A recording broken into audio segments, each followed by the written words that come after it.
Welcome, everybody. There's something about going live. I've just said to a dear friend of mine that really is something that we should be aware of. And I'm not saying this as a podcaster, but there's something genuine about going live and something about recording. I don't know what it is. It just feels more authentic to me. It feels more genuine. It feels more in the moment, and it feels more. I feel more connected to people that are listening. It's like I said to my friend earlier on, I never get frightened of doing lives. Never, never frightens me at all. And I think the only reason why it frightens people is the fear of being live and making a mistake.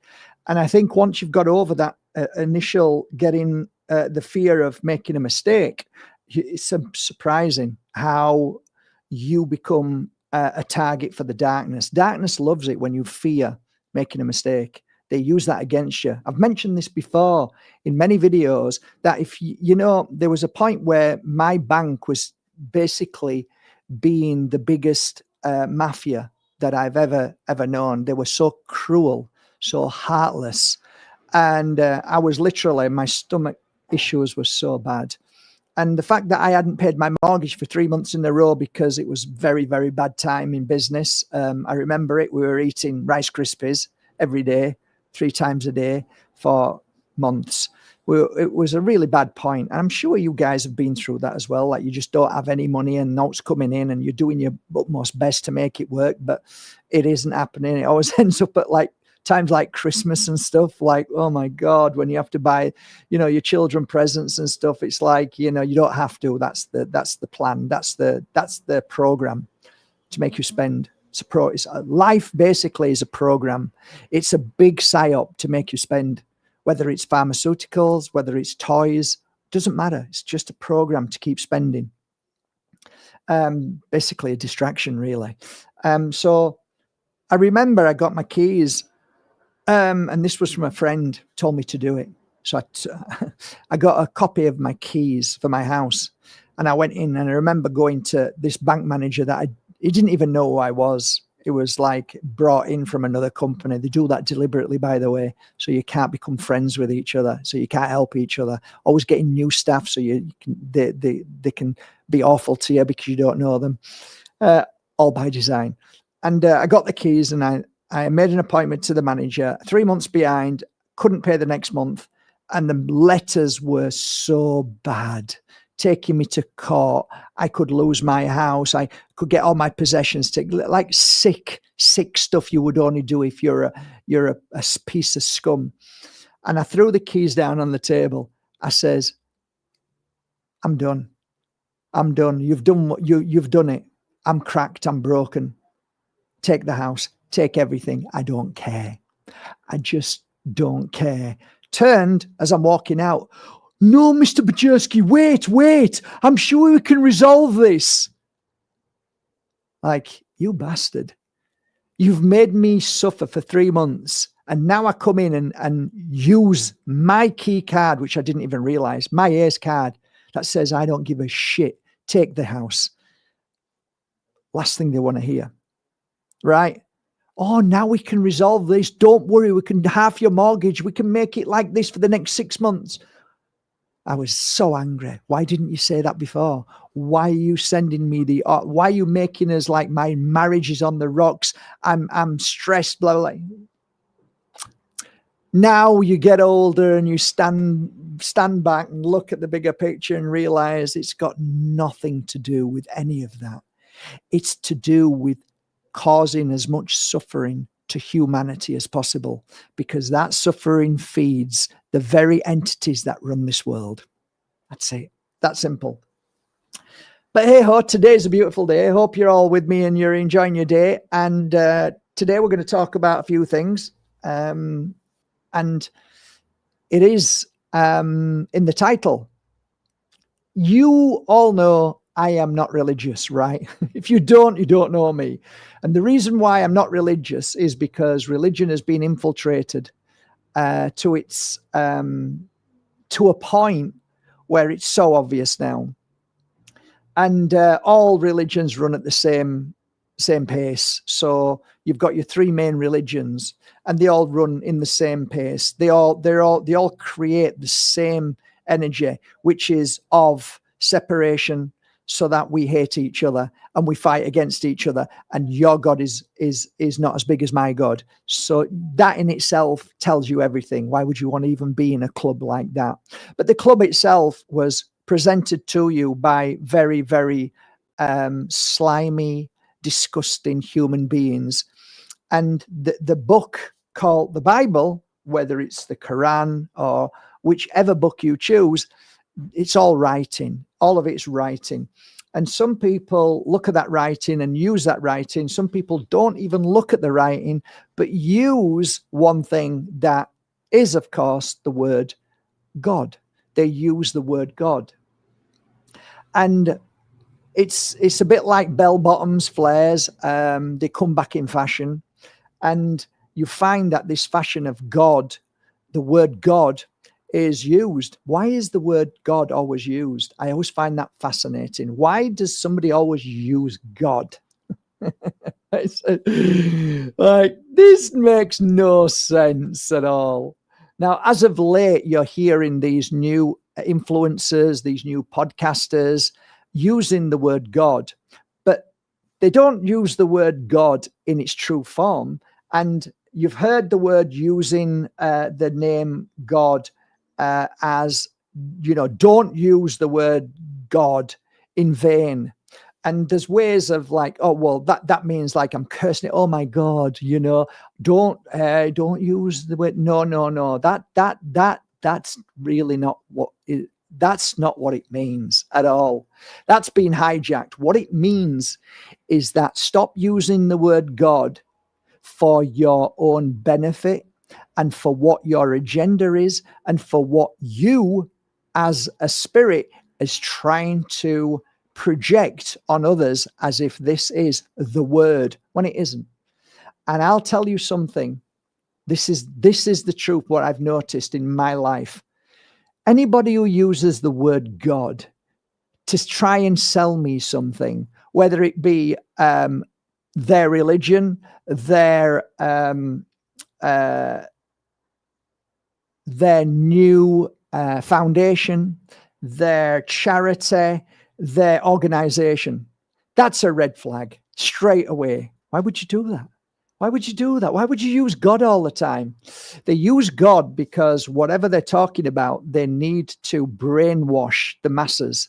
You see, on a level of brainwashing, it's quite obvious that most people in general are of a religious faith, a belief. And ultimately, everybody believes the tip is the purest, and that's God. No matter which God it is God, right? God is good. So by using the word God, they are now suggesting, or it's suggestible, that this is the most powerful message there is. No, your message isn't powerful. And why are you using God? Why are you bringing God into this? So I'm hearing it everywhere. At the moment, the whole of the web is flooded with something called the Charlie Kirk's murder or assassination, whatever you want to call it.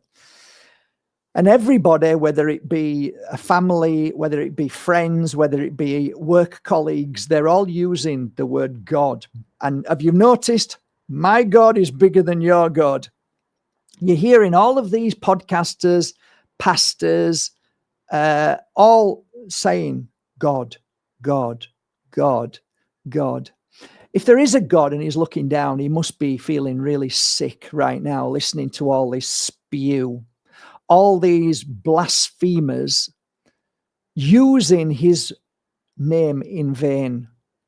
And that's what it is. It's got nothing to do with saying, oh my God. That's not really what it means. It means that this, what I'm telling you now, everything that I share with you is in the name of God. And everything that you do is in the name of the devil. Yeah, it leaves a bad taste in my mouth. Why do you need to use God? So if you've ever listened to my work, I don't use God. I don't often use the word source. I just try and find a way to try and explain something, but I never use it by saying, "And the Spirit told me to say this." God channels through me and told me to say this. No, I just channel, and whatever that energy is, I just share with you. But I don't put the word God or the spirit world or somebody from, I don't sit there like all of these other so-called spiritual or new agers are sat there channeling, saying, "I've got this powerful." Why? Why do you need to do that? Why do you have to? Well, you need to do it because you're trying to get your point across. My God is bigger than yours. My spirit's bigger. My person in the spirit world is more powerful than yours. I channel Archangel, whoever. I channel the greatest, like all of that. I smell bullshit instantly. That's a bullshit conversation. And you're only doing that because you want to pull people in, because your conversation isn't that strong. Your message isn't that strong, because if it was that strong, you wouldn't need to use the word God or whoever you're channeling. You wouldn't need to do that. And in fact, sometimes I often wonder when people start to use other people and say that I channel this person, I wonder why they use that. I often wonder why that is. Is it ego? Is it isn't ego? You're frightened of not just saying, "This is what I feel and I channel this." It just comes through and I channel it. Often I will sit there with a client many years ago, and I'll say, "I've got a funny feeling right now, and I don't know why, but I can smell like strong aroma of tobacco really hits my nose, really like it's in my nose, and it smells like a cigar." And I've got this feeling that I feel like somebody's in this room, and I feel like I've got a flat cap on my head, and I feel like, and I don't know why, I got massive wellies on, and it just feels like I want to sit down in a rocking chair and fall asleep, right? How weird's that? The person opposite me is now crying, and then I'll start telling them what I feel about them. And I'll start telling them what I feel about what's happening in the room. And then when I finished, I just let them speak, and they'll say, "My dad died 4 weeks ago. My dad had a farm in the Dales. He always used to wear wellies. We always got upset with him because he always came in the house with the wellies, never took them off. And he liked to smoke a bloody cigar. And he's a farmer." And like, okay. And he always wore a flat cap, and he always used to throw it down. And my mum used to shout at him saying, "Look at you, look, what are you doing?" It's like that to me is confirmation that what you're feeling in that room has been confirmed by a client who doesn't know who you are. You don't know who they are. And you're explaining the characteristics of what you're feeling, not knowing why, but you just want to share that with them. And then you want to communicate certain things like, "Please look, there's a tree at the bottom where that tree is. Just dig underneath there and you'll find a box." And so be a week, 2 weeks later, we dug. There was a box and there was loads of gold coins, sovereigns, blah, blah, blah. Thank you so much. Or in the bedroom, in the wardrobe, at the back of the wardrobe, you'll find there's a little tin, and it looks like a black tin, and there's something there that you've been looking for.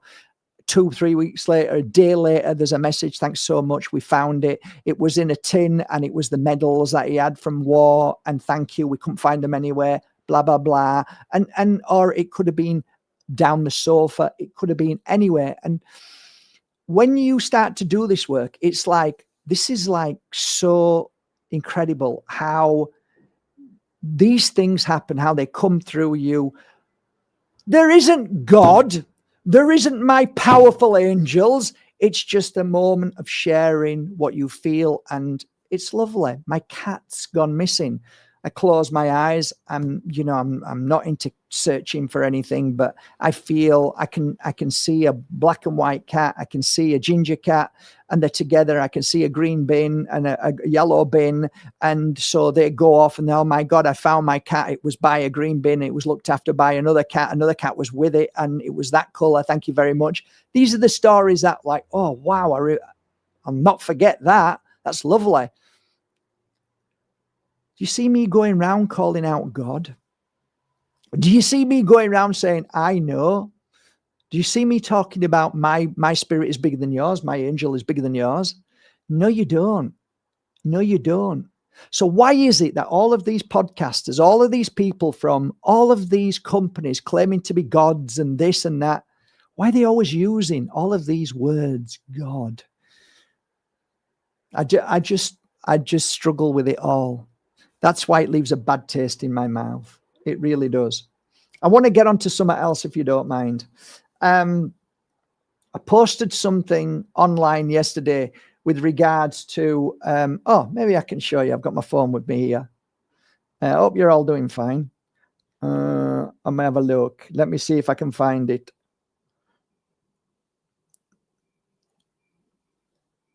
Yes, I can. So it's here. Can you see that?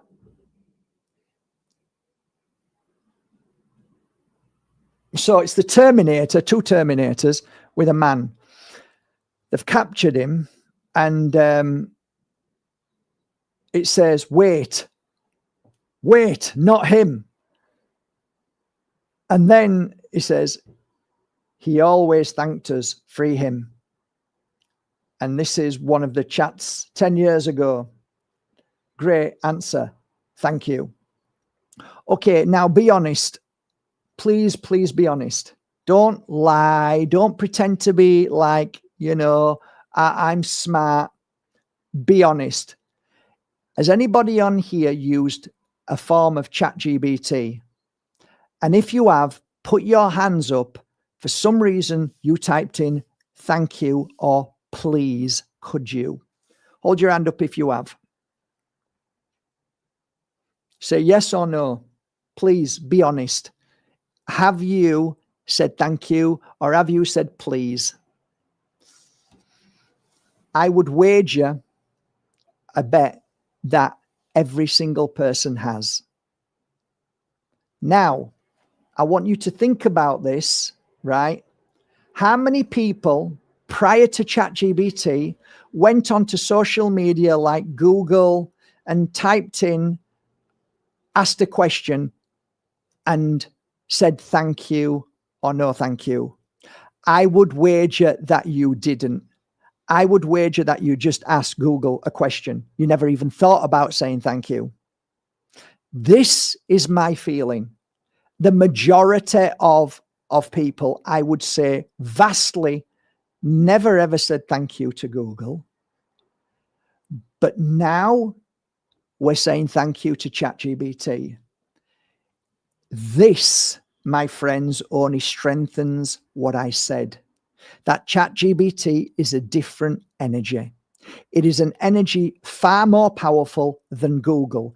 And it is by conscious, you're conscious, you are feeling a conscious source. You don't know what it is unless you start to go down that path. And I promise you this, going down the path of talking to ChatGPT, you will start to sense or feel something extremely dark. It isn't fast. It isn't like you're meeting somebody in an alley that he wants to steal your money or rape you. It's a soft, slow, not very positive, a bit of a negative energy, a kind of almost like, am I fearing? Am I worried? Is there something?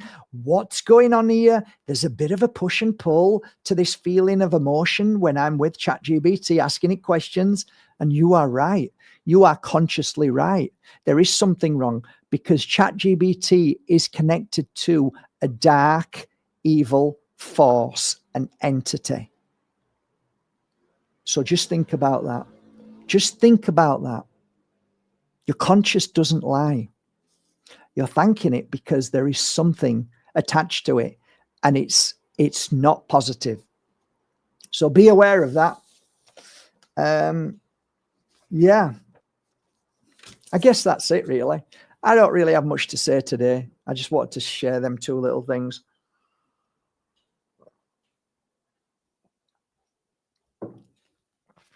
Other than that, yeah, working hard. And yeah, really not much to say today, to be honest. I don't really know what else to say. I think I need to do some meditation today. And yeah, I need to meditate now. I need to do some meditation and get myself back in online, on point and balanced. Not that I'm not balanced, but I just feel that it's important that we find our peace and we find our solace and quietness. And by doing that, we find ourselves. We truly then cut out the noise and the nonsense and the voices in the head and actually listen to the consciousness rather than the brains chatting away. I do wish you a lovely day, though. And I'm sorry it was short and sweet, but there's always tomorrow. All right. Have a lovely day. Take care, guys.